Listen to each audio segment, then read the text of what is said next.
नमस्कार, मैं हूं आपके साथ करिश्मा। आप देख रही हैं न्यूज स्टेट मध्य प्रदेश छत्तीसगढ़। वक्त है आपके सरोकार से जुड़े मुद्दों पर बात करने की। छत्तीसगढ़ के देश के नए राज्यों में गिनती हो रही है, लेकिन गठन के बाद से प्रदेश के नाम कई उपलब्धियां हैं। नई उपलब्धि प्रदेश की राजधानी रायपुर को हासिल हुई है। देश के रहने योग्य राजधानी और गुड गवर्नेंस में रायपुर टॉप 10 में शुमार है, लेकिन इसको लेकर अब बीजेपी कांग्रेस में श्रेय लेने की होड़ मच गई है। सवाल ये उठता है कि क्या रायपुर को ये उपलब्धि एक दिन में मिली है?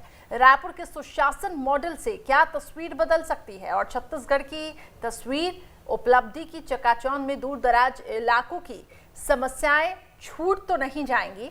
खबरों पर हम विस्तार से चर्चा करेंगे, लेकिन उससे पहले इस रिपोर्ट पे नजर डालते हैं। छत्तीसगढ़ की राजधानी रायपुर के नाम एक और उपलब्धि जुड़ गई है। Centre for science and environment की ईज ऑफ लिविंग इंडेक्स 2020 में रायपुर देश के रहने वाले योग्य राजधानियों में शुमार किया गया। सूची में 57% अंकों के साथ रायपुर 8वें स्थान पर है। ईज ऑफ लिविंग इंडेक्स में राजधानी बेंगलुरु शीर्ष पर है। रायपुर को रहने योग्य राजधानी में टॉप 10 में शामिल करने के लिए 4 मानकों पर परखा गया है। 4 मापदंडों में जीवन की गुणवत्ता, आर्थिक क्षमता, स्थिरता, नागरिकों की धारणा शामिल की गई है। रायपुर और भोपाल को एक समान करीब 57% अंक मिले। सबसे शीर्ष पर मौजूद बेंगलुरु को 67 अंक मिले हैं। यही नहीं, सुशासन के मामले में रायपुर पूरे देश में दूसरे स्थान पर है। गुड गवर्नेंस की सूची जारी की, जिसमें रायपुर दूसरे स्थान पर है। पहले स्थान पर मध्य प्रदेश की राजधानी भोपाल है। सुशासन की रैंकिंग के लिए 5 मापदंडों का इस्तेमाल किया गया। सेवाएं, वित्त, प्रौद्योगिकी, शहरी नियोजन और समग्र शासन शामिल है। रायपुर की इस उपलब्धि पर सभी दलों में खुशी है, साथ ही श्रेय लेने की होड़ लग गई है। कांग्रेस इसे जहां अपनी उपलब्धि बता रही है, तो वहीं आगे इसे कायम रखने और अच्छा करने की चुनौती भी मान रही है। 5 मापदंडों को लिया गया था। एक तो सेवाएं, जो अच्छी हम सेवाओं की बात करते हैं, प्रौद्योगिक, वित्त, शहरी नियोजन और समग्र शासन, ये इसके जो थे मापदंड थे, जिसमें हमें जो गुड गवर्नेंस जो पूरे देश में सेकंड नंबर आए, ये इसके मापदंड थे। चुनौती ये रहती है कि जितनी ऊंचाई पे आप जाते हो, उतनी ही उस स्थिति पे बने रहने के लिए आपको लगातार मेहनत करनी होती है। तो ये अच्छी बात है कि आप ऐसी स्थिति पे पहुंचे और लगातार प्रयास करेंगे कि वहां पर दूसरे हैं तो पहले पे आए। वहीं बीजेपी इसे अपने सरकार के दौरान किए कामों का नतीजा बताने में नहीं चूक रही है। ये सब चीजों के पीछे दूरगामी परिणाम थे, उसका रिजल्ट आज हमें मिल रहा है। कोई व्यक्ति ये कहता है वाहवाही तो सब लेना चाहिए, ठीक है, आज आप बैठे हैं, आप बोलेंगे इस बात को, लेकिन वो कार्य योजना तो शुरू से बन के आई है ना। वो पैसा दिया शहर में, तभी तो आज शहर के जनता को जो सुविधा मिली, उसके कारण आपको रैंकिंग मिली। तो कहीं ना कहीं सबका योगदान है, और इसलिए मैं कहता ये रायपुर शहर आपका अपना, राजनीति से ऊपर उठ करके इस पर विचार करना चाहिए। आज खुशी है अपने को इस बात की कि रायपुर 8वां रैंक पे आया। रायपुर की इस उपलब्धि पर प्रदेश में हर ओर खुशी की लहर है, लेकिन ये भी सच है कि कोई उपलब्धि एक दिन में हासिल नहीं की जा सकती। इसके लिए लंबे वक्त का प्रयास काम आता है, लेकिन सियासत में अच्छा हुआ तो श्रेय लेने की होड़ रहती है, बुरा हुआ तो दूसरे की कमियां गिनाने की। जो भी हो, लेकिन ये वक्त प्रदेश के लिए खुशियों का है। पूरे देश में रहने योग्य राजधानी के मामले में छत्तीसगढ़ की राजधानी रायपुर का 8वां नंबर है और सुशासन के मामले में दूसरा। निश्चित तौर पर यह पूरे छत्तीसगढ़ के लिए गर्व की बात है, लेकिन अभी भी राजधानी को राजधानी के अनुरूप डालने में बहुत कुछ करना अभी बाकी है। चुनौतियां कम नहीं हैं। न्यूज स्टेट के लिए कैमरा पर्सन टकेश्वर साहू के साथ रायपुर से आदित्य नामदेव।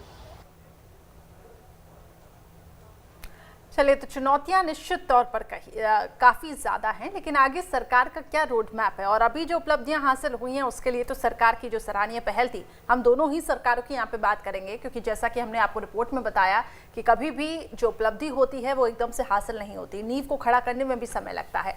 तमाम मेहमान हमारे साथ जुड़े हुए हैं। डॉक्टर सत्यप्रकाश शर्मा जी, वरिष्ठ पत्रकार, हमारे साथ जुड़े हुए हैं इस चर्चा में। बहुत स्वागत है डॉक्टर सत्यप्रकाश जी आपका। राजीव चक्रवर्ती जी, बीजेपी नेता, हमारे साथ जुड़े हुए हैं। बहुत स्वागत है राजीव जी आपका भी। और इसके साथ ही अमित श्रीवास्तव जी, कांग्रेस नेता, हमारे साथ जुड़े हुए हैं। बहुत स्वागत है अमित जी आपका भी।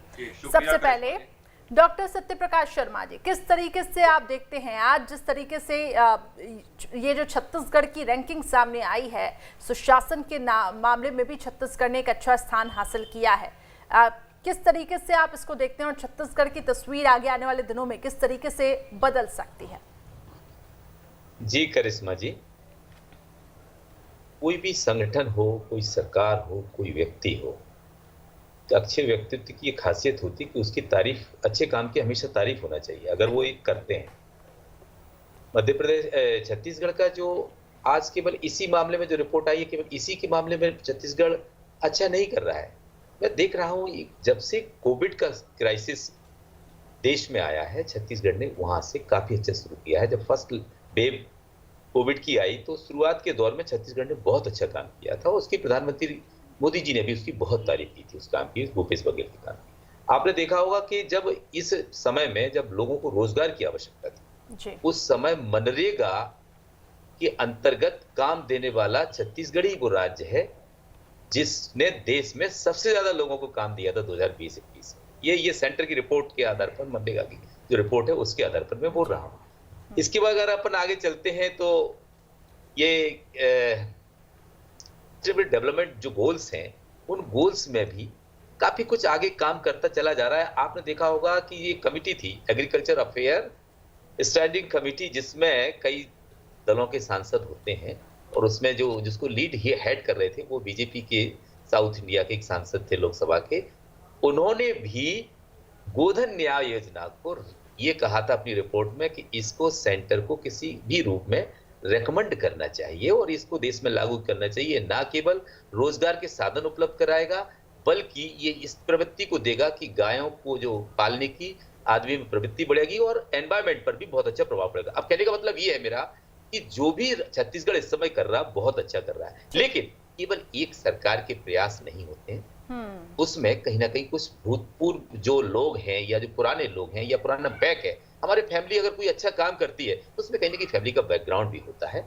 तो भूपेश जी का जो स्टेप है वो वाकई बहुत तारीफ के काबिल है, लेकिन उसमें कहीं ना कहीं रमन सिंह जी का भी कुछ कंट्रीब्यूशन रहा होगा, जिसके कारण छत्तीसगढ़ बहुत अच्छा काम करने जा रहा है। करिश्मा जी, एक चीज और है, हमेशा दलगत राजनीति से हट के लोगों को, चाहे वहां बीजेपी के लोग हों या कांग्रेस के लोग हैं, ये जो भी नाम आगे आ रहा है वो कहीं ना कहीं छत्तीसगढ़ का पूरे देश के पटल पर नाम आ रहा है। ये छत्तीसगढ़ के लोगों के लिए बहुत ही खुशी का विषय है और सभी दोनों राजनीतिक दलों को इसको बहुत ही अच्छे से मनाना चाहिए और ये प्रयास करना चाहिए कि आगे कितना बेहतर छत्तीसगढ़ के लिए किया जा सकता है। ठीक है, मैं लौटूंगी आपके पास। जी, मैं लौटूंगी आपके पास। अमित श्रीवास्तव जी के पास मैं जाना चाहूंगी, कांग्रेस की तरफ से हमारे साथ जुड़े हुए हैं। सबसे पहले तो अमित जी बधाई के पात्र हैं और बहुत बहुत बधाइयां आपको, जिस तरीके से पूरे सीएम भूपेश बघेल के नेतृत्व में जिस तरीके से योजनाएं चलाई जा रही हैं, जनता को उसका फायदा मिल रहा है और आज इसी का नतीजा है कि हम छत्तीसगढ़ की कुछ बदली तस्वीर देख रहे हैं।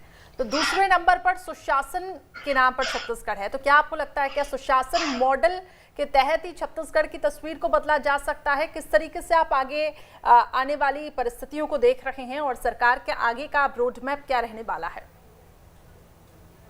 करिश्मा जी, सबसे पहले तो आपको बहुत बहुत धन्यवाद बधाई देने के लिए, और मैं रायपुर समेत समस्त हमारे छत्तीसगढ़ प्रदेशवासियों को इसके लिए मैं बधाई देता हूँ। निश्चित तौर पे हमारे लिए ये गर्व, गौरव और हर्ष का विषय है कि आज हमने जब कार्यकाल हमारा स्टार्ट हुआ था और जब हमारी सरकार आई थी, तो आप देखिए जिस प्रकार का मैंडेट हमें मिला था, निश्चित तौर पे जनता का असीम प्यार और आशीर्वाद हमको मिला था और हमारी जिम्मेदारी और जवाबदारी को भी हम बखूबी समझते हैं और एक नए संकल्प, नई सोच के साथ हमने काम करना स्टार्ट किया।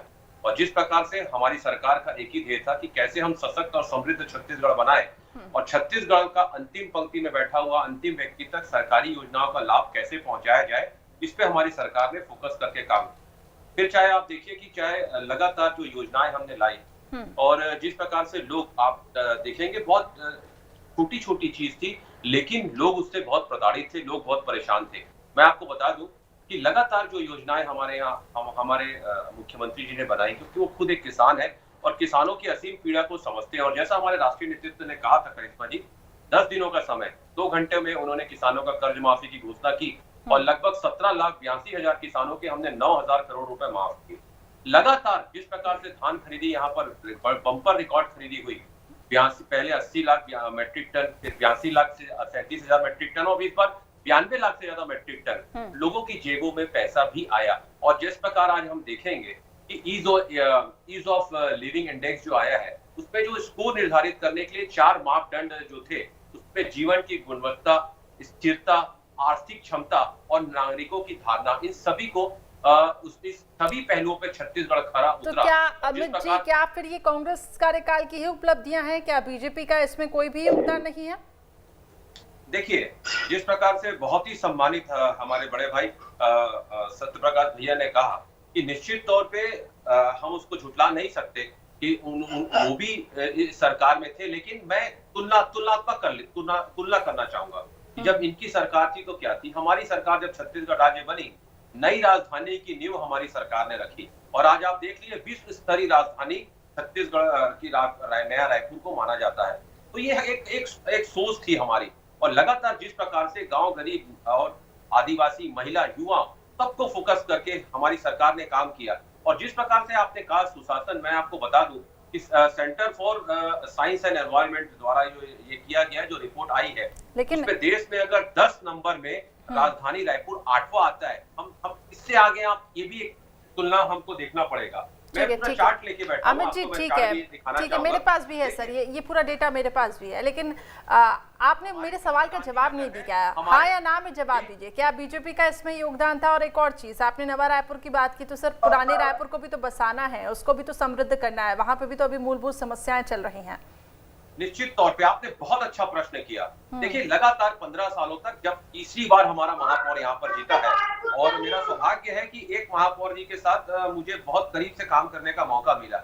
जब हम कोई भी योजना बना के भेजते थे शासन के पास, तो उसको स्वीकृत नहीं की जाती थी, और हम समय समय पे वहां प्रश्न उठाते थे कि आप नई राजधानी पे आप पैसा लगा रहे हैं, वहां कोई रहता नहीं है, और जहां पर लोग रहते हैं वहां फंडिंग नहीं कर रहे हैं, वहां पर आप योजनाओं को लाभ नहीं पहुंचा रहे, लोगों को मूलभूत सुविधाएं भी आप प्रदान नहीं कर पा रहे। तो ये जैसा मैंने कहा ना कि तुलना करना पड़ेगा। और जिस प्रकार से चलिए, आप अभी भी हाँ ना में जवाब नहीं दे रहे हैं अमित जी, इतना डिप्लोमेटिक मत होइए, इतना डिप्लोमेटिक मत होइए, आप तुलना करने पे आ गए। राजीव जी, सीधे आपने ये कह दिया कि आप जिस तरीके से आपने जो पिछली चीजें कही कि फंडिंग के मामले में भी काफी देर ज्यादा दिक्कतें आती थी। राजीव जी भी मेरे साथ जुड़े हुए हैं। राजीव जी, क्या जवाब देंगे आप? देखिए, विकास या इंडेक्स कभी एक दिन में नहीं आता है, ये सतत प्रक्रिया है। 2003 में, मैं सबसे पहले तो आपके चैनल ने बहुत अच्छा मुद्दा उठाया है, मैं उसके लिए आपको धन्यवाद देता हूं। और ये जो रायपुरियत की जीत हुई है, ये जो इंडेक्स में हमको एक गौरवमय स्थान मिला है, ये हम सबके लिए खुशी का मौका है, दलगत राजनीति से ऊपर उठकर। लेकिन आपको बता दूं, कोई भी विकास जो है वो 2.5 साल में नहीं होता, कोई भी विकास वो 5 वर्षों में नहीं होता। विकास एक सतत प्रक्रिया है। Happiness is a long term terminology. तो जब हमें विकास के लिए रास्ता मिला था, तो ये एक पुराना शहर था, उस शहर को एक मॉडल के हिसाब से बसाना, उसमें चौड़ी चौड़ी सड़कें लगाना, तो मैं कोई अकेला श्रेय नहीं लेता हूं, लेकिन मैं इसका श्रेय एक राजनीति परिपक्वता और एक बोलना चाहूंगा करिश्मा जी, कि एक लॉन्ग टर्म विजन, एक प्लानिंग, एक मिशन को लेके चल रही थी भारतीय जनता पार्टी। आप देख लीजिएगा, पिछले 15 वर्षों में चाहे इंदौर का विकास हो, भोपाल का विकास हो, या रायपुर का हो, या जबलपुर का हो, एक शहरी मंत्रालय ने, भारत सरकार ने एक मिशन दिया था, स्मार्ट सिटी का एक मिशन था, स्मार्ट सिटी के पैसा को किस प्रकार से लगाया जाए। और मैं बधाई दूंगा राजेश मुणत जी को, मैं बधाई दूंगा अमर अग्रवाल जी को, कि जिन्होंने लॉन्ग टर्म मिशन और विजन को लेके चला, और उसका परिणाम यही था कि आप देखेंगे जो सड़कें जाम हो जाया करती थी, उसके लिए पैरेलल सड़कें बनाई गई, जो फ्लाईओवर बनाए गए। तो उसी का परिणाम है कि रायपुर को आज एक गौरवमय स्थान मिला है। तो इसका श्रेय इन दोनों व्यक्तियों को, जो तमाम नगर निगम के भी कर्मचारी थे, जो इसके पहले भी जो तमाम लोग थे, तो ये सारे एक टीम वर्क इसके पीछे काम करती है। और मैं उस टीम को बधाई देता हूं, चाहे वो लोकल नगर निगम की टीम हो, शहरी विकास मंत्रालय की टीम हो, और इससे जुड़े सारे तमाम लोग। ठीक है, हम नया रायपुर की हम तस्वीर देख रहे हैं, काफ़ी बदली हुई सी है, और हम इसके लिए सरकार की योजनाओं की भी तारीफ करते हैं। और जैसा कि हमने पहले भी कहा कि इसमें पूर्व की जो सरकार रही उसका भी ज़रूर योगदान रहा होगा, जैसा कि आप भी कह रहे हैं, एक बहुत बड़ा विजन था। लेकिन पुराने रायपुर की अगर हम बात करें, अभी भी कुछ ऐसी जगह हैं, अभी भी हैं, लेकिन उससे पहले भी यही समस्या बरकरार थी। मूलभूत सुविधाएं लोगों को नहीं मिल पा रही है, पानी की एक समस्या बनी हुई है। इसको लेकर बीजेपी के शासनकाल में क्या उतने प्रयास किए गए?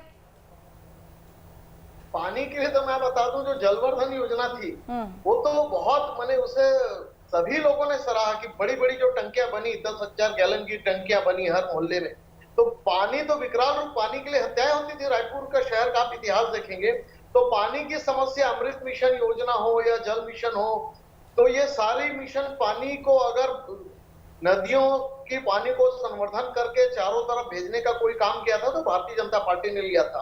आज एक विषय की खुशी का विषय है कि हमें गौरवमय स्थान मिला है। ये रायपुरियत की जीत है, ये जीत है एकता की, ये जीत है स्वच्छता की, ये जीत है एक अवेयरनेस की। तो उसमें कोई राजनीति नहीं होनी चाहिए। लेकिन मैं बता दूं, एक विकास की दृष्टि, एक विकास की योजना, वो हमारे केंद्रीय नेतृत्व से हमारे प्रदेश नेतृत्व को मिलता था। तो जितना विकास कार्य भारतीय जनता पार्टी ने किया है ये जनता भी मानती है। इसलिए जो 3 जनादेश है, मैं आपको बता दूं, चाहे 2003 का जनादेश, 8 का जनादेश, उसके बाद का, तो शहरी क्षेत्रों में अगर आप परिणाम भी देखेंगे तो शहरी क्षेत्रों में विकास बहुत अच्छा हुआ था। अब देखेंगे जो पैरेलल सड़कें बनी है, जो फ्लाईओवर्स बने हैं, वो तो विकास की कोई व्यक्ति जो देखता था कि उत्तरांचल भी हमारे साथ ही अलग हुआ था या जो झारखंड भी अलग हुआ था, तो वही लोग जब रायपुर में कई वर्षों के बाद आते हैं तो वो तकदीर और तस्वीर देखकर भौचक के रह जाता कि इतना सुंदर समुचित विकास अगर किसी शहर का हुआ तो रायपुर का हुआ है। ठीक है, डॉक्टर सत्यप्रकाश शर्मा जी, क्या कहेंगे आप, क्योंकि आप इन चीज़ों को बारीकी से समझा पाएंगे। अबुझमाड़ ये भी एक ऐसा इलाका है जहाँ पे काफ़ी ज़्यादा दिक्कतें हैं लोगों को। क्या ये जो बयार की, जिस तरीके से हम बदलाव की बयार देख रहे हैं, क्या रायपुर अबुझमाड़ के बीच में क्या एक डिफरेंस पैदा कर पाएगी, आपको लगता है? और अभी भी जिस तरीके से बीजेपी बता रही है कि उनकी जो योजनाएं थी पानी को लेकर वो चलाई गई, जिनको सराहा गया, क्या कहेंगे आप इसको लेकर? जी करिश्मा जी, आपने बहुत अच्छा सवाल किया है। चलिए, क्या है कि कोई भी सरकार एक बहुत कम समय में पूरा अपना परफॉर्म नहीं कर सकती। आज का जो समय है ये वाकई बहुत कठिन समय है। सबसे बड़ा जो चैलेंज है वो कोविड से लड़ाई है। लगातार 2-1.5 साल से हम लोग या पूरा देश इस लड़ाई को, केंद्र भी लड़ रहा है और स्टेट भी लड़ रहा है। ऐसी स्थिति में जब छत्तीसगढ़ गवर्नमेंट का एक प्रयास तो शुरू में ये रहा कि गांव, गरीब और किसान, इसको फोकस किया जाए। शहरों की तरफ जैसे नवा रायपुर का जो विषय आया है कि उस तरफ कितना ध्यान जाना चाहिए, कितना नहीं जाना चाहिए, अबूझमाड़ की तरफ पानी की क्या व्यवस्था होनी चाहिए। सरकार ने ऐसा नहीं कि सब कुछ काम कर दिया हो, और 2.5 साल में किसी सरकार का आकलन किया जाना मेरे ख्याल से मैं तो उचित नहीं समझता। क्योंकि सरकारें जब भी जो 5 साल का टेन्यूर होता है उसमें 4 साल तक अपने प्रोग्राम्स को बहुत कुछ हद तक ला पाती हैं। इसके बाद 1 साल उनका जो लास्ट बचता है वो उसको बखान करने में चला जाता है क्योंकि अगले चुनाव में जाना होता है। तो बात यह है कि ये जो प्रयास है, छत्तीसगढ़ का जो विकास है, वो उसके पीछे मैं बार बार कहूंगा कि केवल किसी एक गवर्नमेंट का कभी कोई रोल नहीं रहता। लेकिन ये पक्की बात है, आपने अभी रिसेंटली एक रिपोर्ट और आई थी, ये मुझे बहुत, मेरे इंटरेस्ट का सब्जेक्ट है कि जेंडर इक्वलिटी में छत्तीसगढ़ ने बहुत अच्छा काम किया, टॉप आया है। तो कहीं ना कहीं ये उन पहलुओं को छुआ है छत्तीसगढ़ ने जो आज की आवश्यकता है, सस्टेनेबल डेवलपमेंट की आवश्यकता है, यानी कि डेवलपमेंट वो हो जो सस्टेनेबल हो। क्योंकि हम जो डेवलपमेंट अभी तक छत्तीसगढ़ में एक्सप्लोरेशन होता रहा, कहीं ये माइंस निकल रहे, कहीं वो माइंस, उसके बैड इफेक्ट क्या पड़ रहे हैं, हमने अगली जनरेशन को क्या छोड़ रहे हैं, इस चीज को ध्यान में रखते हुए छत्तीसगढ़ जो डेवलपमेंट कर रहा है वाकई वो सराहनीय पहल है छत्तीसगढ़ की। क्योंकि छत्तीसगढ़ एक ऐसा राज्य है जो प्राकृतिक रूप से जो संपदा से भरा हुआ है। इसका अगर हम ऐसा दोहन करें जो आगे भविष्य पीढ़ी के लिए भी सुरक्षित रहे, तो ये छत्तीसगढ़ गवर्नमेंट जो स्टेप ले रही है वो अच्छी है। लेकिन हाँ, कुछ पहलू आज भी अनछुए हैं, उन पर भी छत्तीसगढ़ को सोचना पड़ेगा। जैसा कि हमारे प्रवक्ता भाजपा के ने कहा कि कुछ चीजें हैं उनको भी लाना पड़ेगा। ऐसा नहीं है कि केवल एक आदमी सब कुछ कर सकता। प्रदेश विकास हर व्यक्ति का जब तक कंट्रीब्यूशन नहीं होता तब तक नहीं करता। सरकारें किसी भी काम को अकेले नहीं कर सकती। हर जनप्रतिनिधि को अपने क्षेत्र के विकास के लिए अपना योगदान देना पड़ेगा। बिल्कुल आपने सही कहा जी। क्या ला सकते हैं? बिल्कुल आपने सही कहा। और क्योंकि समय की भी कमी है, अमित जी से भी मैं रिएक्शन ले लेती हूँ। अमित जी, जैसे कि डॉक्टर सत्यप्रकाश जी ने कहा कि 2.5 साल में हम जज नहीं कर सकते हैं, लेकिन फिर भी जिस तरीके से योजनाएं चलाई जा रही हैं उसको हम सराहा जरूर सकते हैं। और आगे जो विजन है सरकार का अब क्या रहने वाला है, किन चीज़ों पर ज़्यादा फोकस देने की ज़रूरत है, क्योंकि कुछ अनछुए मुद्दे, अनछुए पहलू भी हैं जिन पे अभी फोकस करना बहुत ज़रूरी है। क्योंकि कोविड का अब जिस तरीके से हम देख रहे हैं इसका तो प्रकोप अब चलता ही जा रहा है, इसलिए बार बार हम ये नहीं कह सकते कि अभी कोविड चल रहा था इसलिए इन चीज़ों पर प्रायोरिटी, इन चीज़ों पर फोकस नहीं दिया गया। अब हर चीज़ पे फोकस करना ज़रूरी है। देखिए करिश्मा जी, मुझे ऐसा लगता है कि हमारी नियत साफ है, हमने जो नीति बनाई और रणनीति बनाई और जनता की कसौटियों पे हम खरे उतर रहे हैं, क्योंकि हमारा विश्वास, सेवा, जतन और आशीर्वाद का ये 2.5 साल था। और मुझे ऐसा लगता है कि हमारे कामों को जैसे केंद्रीय एजेंसी भी सराह रही है, जनता को भी वो काम पसंद आ रहा है। और मुझे ऐसा लगता है कि छत्तीसगढ़ में एक नए दौर की शुरुआत हो चुकी है और छत्तीसगढ़ में एक नया उत्साह भी आ गया। और जिस प्रकार से रैंकिंग आज आई है, निश्चित तौर पे हम सबके लिए, जैसा राजीव भाई ने कहा, हम सबके लिए गर्व का विषय है। लेकिन बिल्कुल सत्यप्रकाश भैया ने ठीक कहा कि अगर कुछ चीजें रह गई हैं तो मैं आपको बता दूं कि हमारा जज्बा भी है, हमारा मिशन और हमारा एक विजन भी है। और मैं आपको बता दूं कि ये सरकार, हमारा ध्येय यही है कि मैंने ऐसा कहा कि अंतिम पंक्ति में बैठा हुआ अंतिम व्यक्ति तक हमारी योजनाओं का लाभ पहुंचे। और जो जनता चाहती है, जैसा मैंने कहा ना कि जनता की कसौटी पे खड़े उतरे हमारे प्रदेश के जननायक आदरणीय मुख्यमंत्री जी। और जिस प्रकार से हमारी योजनाएं, नरवा गरवा गुरुआ बाड़ी हो, एक हमारा जो सोपान है, एक सोच है कि गढ़बो नवा छत्तीसगढ़, उस छत्तीसगढ़ में हम 2,80,00,000 जनता की बात करते हैं। फिर हम उस पर ये नहीं देखते कि दलगत राजनीति से ऊपर उठ के हम बात करते हैं। छत्तीसगढ़ का अगर हम विषय में सोचते हैं तो 2,80,00,000 जनता के विषय में सोचते हैं। और निश्चित तौर पे बड़ा गर्व होता है जब हमारी योजनाओं को जब केंद्र सराहता है और इस प्रकार की रैंकिंग मिलती है। तो मुझे ऐसा लगता है कि हमने जो वादा किया था लोगों से, हम उसको निभा भी रहे हैं। बिल्कुल, आपने सही कहा कि अंतिम छोर पर जो व्यक्ति बैठा हुआ है वो अपने आप को ठगा हुआ महसूस न करे, इसलिए बहुत जरूरी है कि सरकार पूरी योजनाएं जनता के बेनिफिट के लिए लेके आए। और इसके साथ ही राजीव चक्रवर्ती, आखिरी कमेंट आपसे चाहूंगी सर, और विपक्ष होने के नाते किस तरीके से आगे अब सहयोग आप सरकार को करेंगे, क्योंकि ये पूरे प्रदेश का सवाल है और प्रदेश की जनता का सवाल है। देखिए करिश्मा जी, ये तो बहुत गौरव की बात है कि ये रायपुरियत की जीत है। ये रायपुरियत इसलिए कि पिछले 15 वर्षों में जो हमने विकास के गाथा को किया है उसे सराहा गया है। ये जीत है उन कर्मचारियों की जिन्होंने दिन रात एक करके अपने मिशन को, विजन को, अपनी जो कल्पना थी, अपने स्वप्न को पूरा किया। और उस केंद्र की कोई एजेंसी ने बिना किसी भेदभाव के उसको रैंकिंग दिया है, तो सबसे पहले बधाई उनको। और बता दो, इससे बहुत सारी बातें थी। ई गवर्नेंस का मामला था, इस मामले में था पहले ऑफलाइन सारी काम हुआ करता था, आज ऑनलाइन जो सिस्टम है उस सिस्टम को हमारी सरकार ने लाया था। तो ये जो सारी चीजों को मिलाकर प्रदूषण हटाने की जो बातें थी, जो ट्रैफिक की बातें थी, जो स्कूलों को व्यवस्थित करने की बातें थी, सड़कों को चौड़ी, जो बहुत सारे शासकीय कार्यालय थे जो बहुत चौड़ी जगह पे थी, तो सारी चीजों की अगर ये हैप्पी जो इंडेक्स बना है तो ये है एक हमारी सरकार के सारे लोगों की, पूरी जनता के लिए। ठीक है सर, माफी के साथ रोकना चाहूंगी लेकिन क्योंकि समय की कमी है बहुत, लेकिन मुझे बहुत अच्छा लगा कि इस डिबेट में राजनीति से ऊपर उठकर एक दूसरे को यहाँ पे सराहा गया और कोशिश की जाएगी कि अब छत्तीसगढ़ की रैंकिंग में और सुधार आए। इसलिए बहुत जरूरी है पक्ष विपक्ष दोनों का मिलकर काम करना। बहुत बहुत शुक्रिया आप तीनों मेहमानों का हमारे साथ इस डिबेट में जुड़ने के लिए। तो जिस तरीके से छत्तीसगढ़ ने एक अच्छा स्थान हासिल किया है, अब कोशिश सरकार की यही है कि सरकार की जो प्रदेश की रैंकिंग है वो सुधरती जाए और सरकार की जो योजनाएं हैं वो लोगों तक लाभ पहुंचा पाए। फिलहाल हमारी खास पेशकश में इतना है।